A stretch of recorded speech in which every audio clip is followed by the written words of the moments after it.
በሐሰተኛ ነቢያቶች ከፍተኛ ጉዳትና ማጭበርበር የደረሰባቸው ምዕመናን ሰላማዊ ሰልፍ መውጣታቸው ተገለጸ። ነብይ ነኝ በሚል የአገልግሎት ሽፋን በርካታ ሴቶች ላይ ጾታዊ ትንኮሳ እያደረሰ ነው። ብዙ ሰዎችን በማጭበርበርና በሐሰተኛ ትንቢት ለሞት ተዳርገዋል ሲሉ ድምጻቸውን እያሰሙ ይገኛሉ። ታዲያ ምንድነው ጉዳዩ?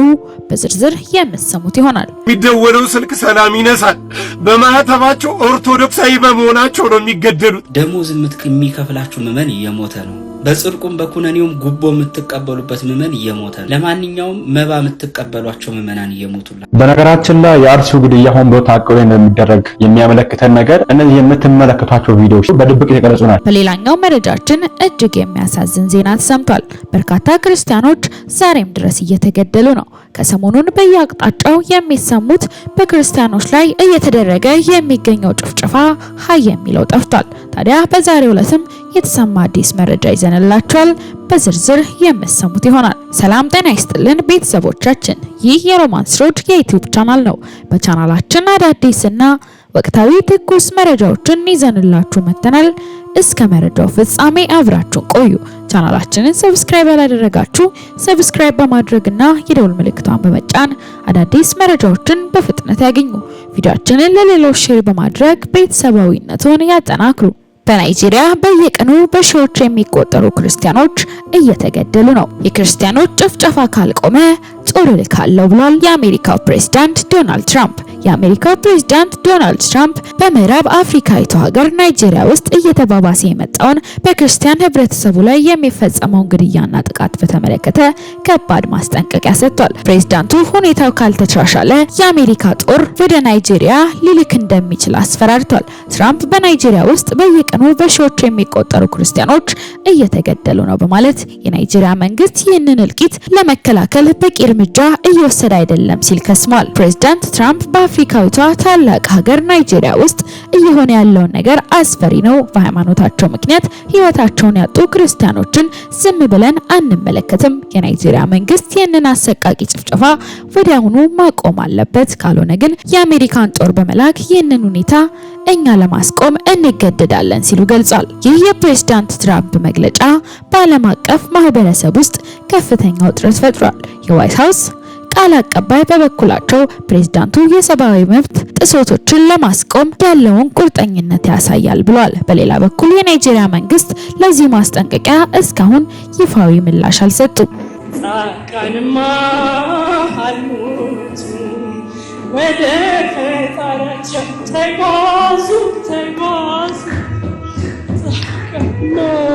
ጻድቃንሰ ይሞቱ ሀበ እግዚኦ ነገዱ ጻድቃንሰ ሀበ እግዚኦ ነገዱ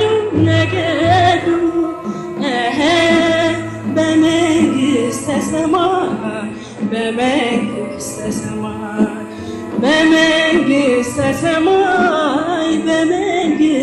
ሰማይ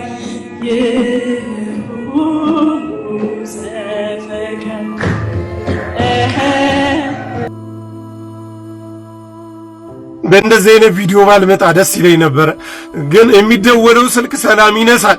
በማህተባቸው ኦርቶዶክሳዊ በመሆናቸው ነው የሚገደሉት። እመነኝ፣ ዛሬ ብዙ ተከታይ ኖሮ ዛሬ የኢትዮጵያ ኦርቶዶክስ ተዋህዶ አማኝ ነህ ብለህ እዚህ ሶሻል ሚዲያ ላይ እየተቅረጸረጽ ስለ አርሲ ኦርቶዶክሳዊ መሞት ዝም ያልክ ጉድህን ስማ።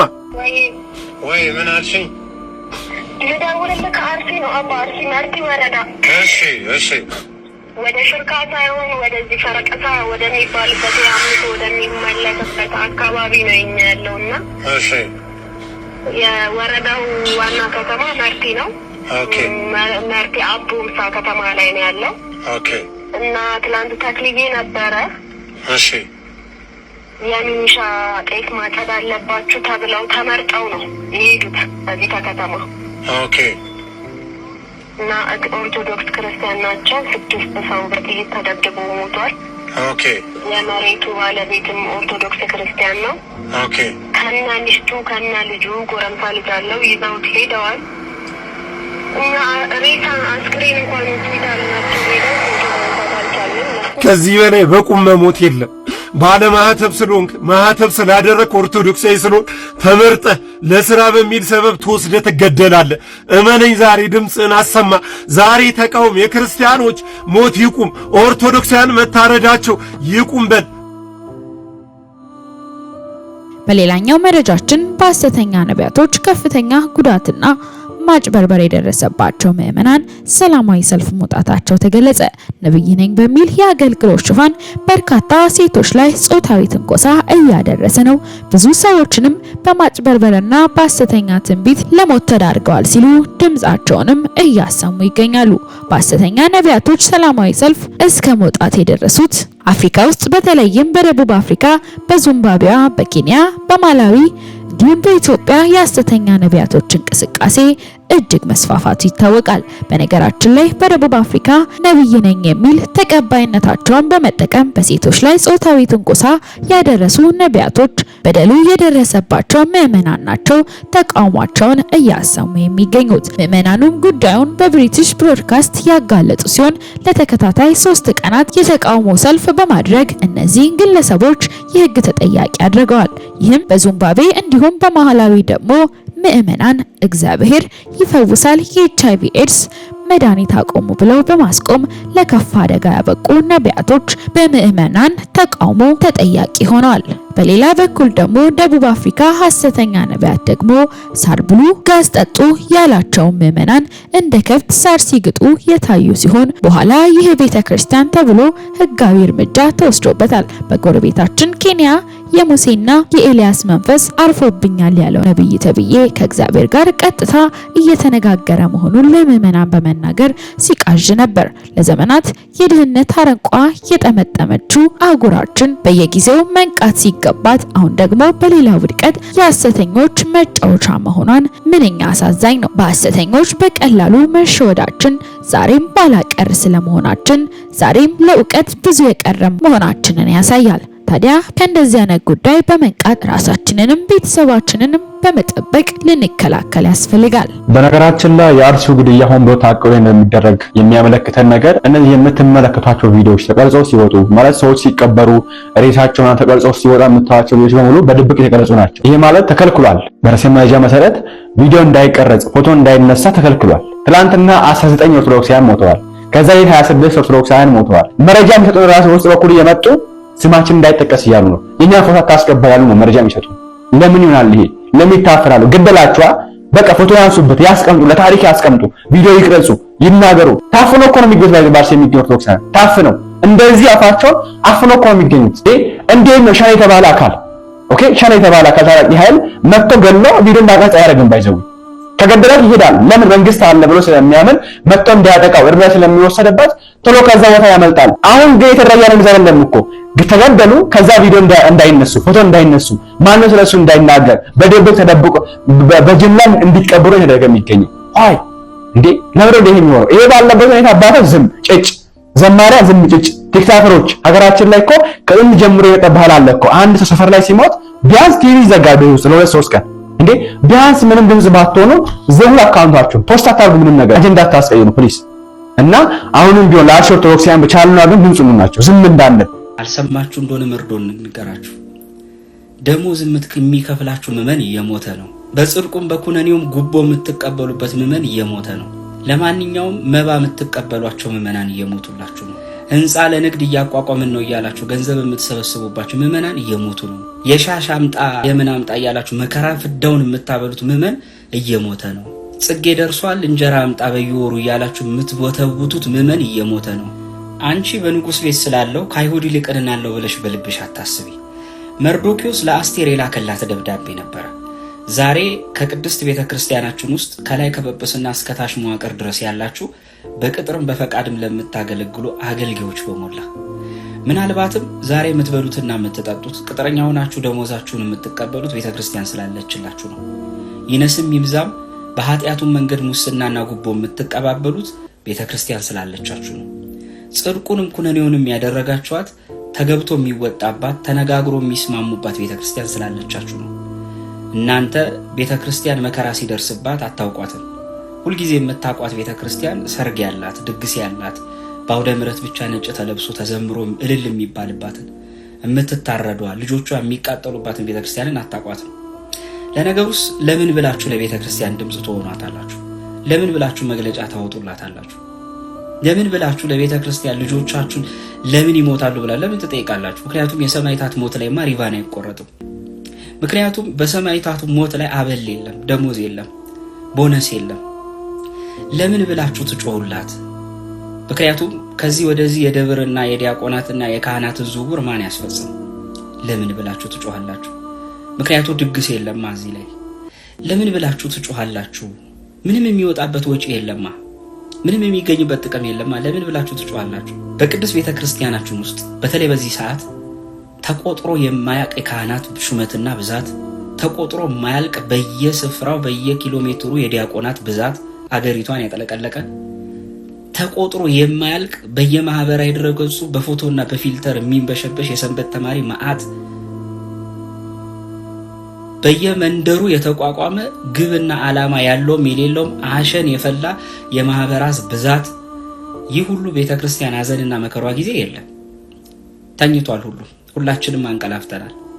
የሚጮኸውና መከራ የሚከፍለው ግን ሌላ ነው። በአራቱም የኢትዮጵያ አቅጣጫ ላይ ቀሚስ ለብሶ ነጠላ ለብሶ የሚዘምር የሚሰብክ የሚያገለግለው ሁሉ ቤተክርስቲያን በመከሯ ጊዜ የት ነው የሚገቡት? የት ነው የሚደበቁት? ለማንኛውም መባ የምትቀበሏቸው ምዕመናን እየሞቱላችሁ ነው። ህንፃ ለንግድ እያቋቋምን ነው እያላችሁ ገንዘብ የምትሰበስቡባቸው ምዕመናን እየሞቱ ነው። አልሰማችሁ እንደሆነ መርዶን ንገራችሁ። ደሞዝ የሚከፍላችሁ ምዕመን እየሞተ ነው።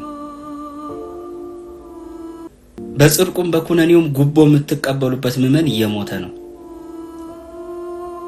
የሻሽ አምጣ፣ የቀበቶ አምጣ፣ የምን አምጣ እያላችሁ መከራ ፍዳውን የምታበሉት ምዕመን እየሞተ ነው። ጽጌ ደርሷል እንጀራ አምጣ በየወሩ እያላችሁ የምትወተውቱት ምዕመን እየሞተ ነው። ጽድቁ ቀርቶ ለኩነኔያችሁም ቢሆን ጩሁላት። ለነገሩ የሰማዕታት ሞት ለአበልና ለጉቦ አይመችም። መጀመሪያ መጣች፣ ስለ ኦርቶዶክስ እምነት ማወቅ ፈልጋለሁ አለች። ትዝ ይል እንደሆነ ቢኒያም ሽታይ ፍቅረ ኢየሱስን ነበር መጀመሪያ ያናገረችው። ዛሬ ችግር የለም ለማወቅ ከፈለሽ የቤተክርስቲያን ልጆች አሉ አላት። ከዛ በኋላ ትዝ ይለኛል የጥምቀት ቀን ምናምን አካባቢ መሰለኝ የመጀመሪያ ጊዜ ንግግር ያደረግነውና ቤተክርስቲያን አክብራ ነጣ ለብሳ ምናምን ነገር ላይፍ ገባች። ጥያቄዎች አሉኝ አለች። ጥያቄ ጠየቀች። እኛ ደግሞ የቤተክርስቲያን ምላሽ ምን ነው? የቤተክርስቲያን ልጆች ተሰብስበን ምላሽ ሰጠን። ከዚህ በኋላ እሷ በቃ እኔ ለካ ቤተክርስቲያን እንደዚህ ልጆች አሏት። ምክንያቱም እሷ ፌስቡክ ላይ ፖስታ ነበር ከዛ በፊት ዛሬ ማታ ቢኒያም ሽታይ ቤት ኦርቶዶክሳውያን መምህራንን ጠይቃለሁ ምላሽ ከነሱ አገኛለሁ ብላ ፖስተች ፌስቡክ ላይ እና እንድትገኙ ብላ ስትፖስት ከስር ኮመንት አጠቃላይ ፕሮቴስታንት እነሱ እኮ ጥቅስ አያውቁም ስድብ ነው አሏት። ስለዚህ ኤክስፔክት ያደረጋችሁ እሱ ነው። በቃ ዛሬ ላይ ገባለሁ የፈለኩን ጥያቄ ጠይቃለሁ ስድቤን ተከናንቤ ይወጣለሁ። ኮመንቱ እንዳለ የሚጽፈው ያንን ማለት ሁሌ የምናየው እነሱ ጋር ይሄ ነው ጠላሸት መቀባት እነኮ ጥቅስ እኮ አያውቁም ምናምን ነገር ብሎ ማናገር። ከዛ በኋላ እሷ ለምትጠይቀው ጥያቄ በሙሉ የቤተክርስቲያን ልጆች በትዕግስት ምላሽ ሰጠ። ከዛም ይሄም አለፈ። ከዛ በኋላ በነገር ድህነት በቤተክርስቲያን ትምህርት ላይ አስተምሮ ላይ የሚነጋገር ካለ አንድ ሰው ካለ እኛ እርግጠኛ ነን ለዚህ ቃል ገባሁላት። ጠየቀቻቸው። ማንም በነገረት አልመጣም። ማንም እሷ ራሷ ኦፊሻሊ ነገረችኝ። በቃ በነገርነት ማንም መጣ። አንድ ሰው መጣ። ሙሴ መንበሩ የታድሶ መርጌታ ነው የሚለው ነገር ድነት ላይ ሲመጣ ዌልካም ነው ያልኩት። ዲቤት አረግን። እሷ ባለችበት ሰዓት ተይዞ አረግን። ነገር ድነት ላይ ይጠይቀኛል ብዬ ያሰብኩኝ እሱ ድርሳነ ሰንበት ይጠይቀኛል። አይተናል። በቃ አለቀ። ያ ነው። ምክንያቱም እኔ ደግሞ ያሰብኩት ነው በነገርነት ቤተክርስቲያን ምን የተለየ ትምህርት አላት? እውነት ፕሮቴስታንቱ የሚመካበት ኦርቶዶክስ የምታፍርበት ምን ትምህርት አላት? እንዳየኸው ነው ዲቤቱ ምንም ነገር የለም። ከዛ በኋላ እንግዲህ ማንበብ ምናምን እንግዲህ ድርሻ ይሱ ነው። ስለዚህ ከዛ በኋላም በተለያዩ መንገዶች በስልክ ምናምን እንጠያይቃለን።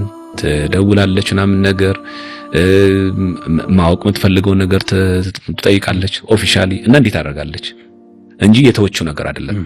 በራሱ ግን ጠይቃለች እና ወስና እንዴት ነው ኦርቶዶክስ መምጣት የምትችለው እሷ ጋር ነው ያለው። እንግዲህ ከኔ የሚጠበቀው ነገር ምንድነው? በጠየቀች ቁጥር ሳይሰንፉ ችላ ሳይሉ ሳይሰላችሁ መመለስ ነው። ከኔ የሚጠበቀው ያ ነው። ከዚህ በኋላ ግን ኦፊሻሊ ወስና በቃ እኔ ኦርቶዶክስ መሆን አለው ማለት ግን ስልጣኑ ያለው እሷ ጋር ነው። ከኛ የሚጠበቀው ምላሹ መስጠት ነው። በመጣች አሁን ላይቭ ላይ ብትመጣ አሁን ላይቭ ላይ ብትጠይቀን ክፍት ነን። አሁን ግልጽ ነን። በግልም ልማር ከተባለ ትክክል ነው ይቻላል። ግን ከዚህ በኋላ ግን ያው የወርደባት ውርጅብኝ የሀገር የምታውቀው ነው። እንዴት ኦርቶዶክሶች ጋር ትሄደሽ ትጠይቂያለሽ? ያልገባሽ ጠይቂ ቢኖር እኛን ለምን ማጠይቂ ምናምን ብለው ፋሚሊዋም ማይቀር ሌሎቿም ማይቀር ምናምን ያው እንግዲህ የምታውቀው ነው የፕሮቴስታንት። ከዛ ማሸማቂያ መንገድ በዚህ ቶርች አድርጎ ነው። ለምንድን ነው የሁሉ ስጋት? አንድ ሶፊያ ከባድ ሰው ሆነ አይደለም፣ እንደማንኛውም ሰው ናት። ግን ምንድነው የሶፊያ መምጣት ከጀርባ ይዞት የሚመጣ ብዙ ፕሮቴስታንት አለ። ይሄ ነው የሚያሰጋው እነሱ። ለምን የቆመው በሰው ነው፣ በታዋቂ ሰዎች የቆመ ነው እንጂ እንደኛ ጋር ስንት ሰውኛ ሸኝተናል እንዴ? ጳጳስ በለው መነኩሴ በለው መምህር በለው ዲያቆን በለው ስንት ሰው ግዘናል። መናፍቅ ሆኖ ከተገኘ መች ተናጋሽኛ ቤተክርስቲያን አለች እኮ። አርዮስን ብታነሳው መነኩሴ ነበር፣ ተራሰው እኮ ነበር። በኤፌሶን ጉባኤ ተወግዘው ንስጥሮስ እኮ ፓትርያርክ ነበር። ፓትርያርክ የሚያናግል አንቀሳቀሰ ከባድ ነገር ነው፣ ቀላል ነገር ነው እንዴ? አንተ አንድን ፓትርያርክ እያወገዝክ ከዛ ጸንተ መቆም እኮ። ሶፊያ እኮ አንድ የፕሮቴስታንት አካል ናት እንጂ የፕሮቴስታንቶች እኮ መስራች ምናምን እኮ አይደለች። ማርቲን ሉተር እኮ አይደለች። እኛ ጋር እኮ ፓትርያርክ ነው ያወገዝነው። ስለዚህ ኑፋቄ ከተገኘበት እኔ ፓትርያርክ ነኝ፣ እኔ ጳጳስ ነኝ፣ እኔ ሀገረ ስብከት ነኝ አይሰራም። መሪጌታ ነኝ አይሰራም። ምንፍቅና ለዛም ነው ጉባኤ ተጠርቶ ትክክል አይደለም ትታረማለህ ወይ አልታረም ሲባል ይወገዛል። ስለዚህ እኛ ቤተክርስቲያን እንደዚህ ተደርጓል እና ከዛ በኋላ የመጣባት ብዙ ጫናዎች፣ ብዙ የሀገር ስድቦች እንደምታውቀው ያ ሰውዬ ቀለም የሚባለው ወረደባት። ኢቭን ወደ ፋሚሊ ድረስ በሚደርስ ነገር በጣም ጸያፍ የሆነ እንዴት ትጠይቂያቸዋለሽ በሚል ያደረሰና እሷ ግን በምትችለው መጠን እያደረገች ነው ያለችው እና ከዚህ በኋላ ግን እሷ ምን ማድረግ ትችላለች? እሷ ነው አይደል ከመጣች የኛ ቤት ክፍት ነው። ይሄን ክፍት የሚያደርገው ደግሞ ዘማሪያም አይደለም። ቤተክርስቲያን ራሷ ክፍት ናት ለማንም ሰው፣ ለሚያውቅ ለሚጠይቅ ሰው በሯ ክፍት ነው።